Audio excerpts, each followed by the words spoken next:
He was wrestling's most feared monster, not because of championships, but because no one could control him. Promoters feared him. Wrestlers feared him. Fans believed he was real, not a character, not an act. Bruiser Brody didn't play a villain. He lived it.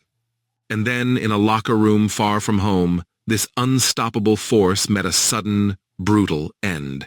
A murder that shocked the wrestling world and left behind unanswered questions that still haunt fans today. This is not just a death story. This is one of the darkest, most disturbing mysteries in wrestling history. Born Frank Donald Goodish in 1946, Bruiser Brody was nothing like the flamboyant wrestlers of his time. He was tall, powerful, unpredictable, and terrifyingly believable. Unlike others, Brody didn't rely on flashy moves. He relied on raw violence and intimidation. His wild, brawling style blurred the line between performance and reality. Fans weren't sure if they were watching wrestling or a real fight, and that uncertainty made Brody unforgettable. Brody became a massive star across the world, especially in Japan, where fans treated him like a god of destruction. Unlike most wrestlers, Brody refused to conform. He demanded creative control, refused bad finishes, and protected his character fiercely. Promoters either loved him or hated him. He didn't play politics, he played survival. This independence made him wealthy and respected. But it also made him enemies in an industry built on obedience.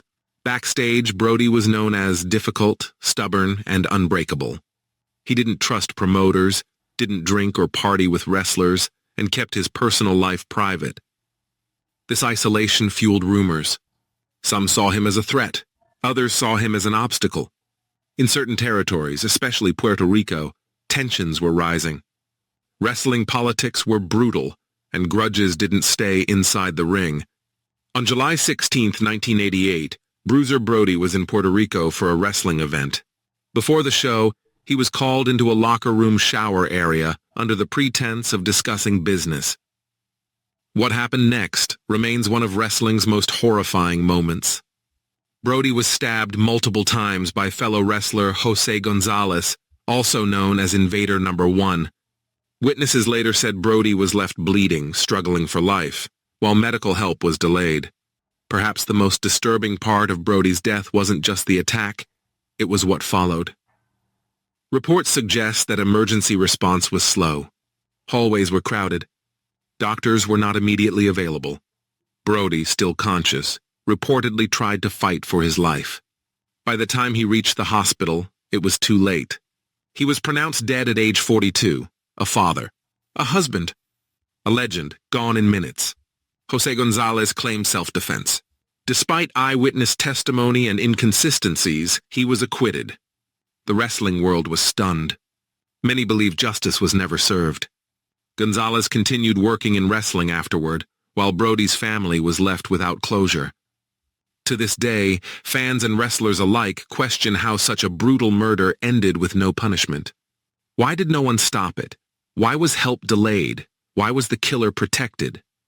Some believe politics, local influence, and fear played a role. Others believe Brody's refusal to bow to power made him a target. No matter the reason, the silence that followed his death was deafening. Wrestlers feared speaking out. Promoters moved on, but fans never forgot. Bruiser Brody didn't just wrestle. He changed the art of violence in wrestling. His influence can be seen in hardcore wrestling, Japanese strong style, and modern brawlers. But his legacy is also a warning. Wrestling isn't just entertainment. It's an industry where power, ego, and silence can kill. Bruiser Brody died the way he lived. Defiant, fearless, and unforgettable. His death was not natural. It was not fair. And it was never fully explained. In a world built on scripted violence, Brody's final moments were tragically real.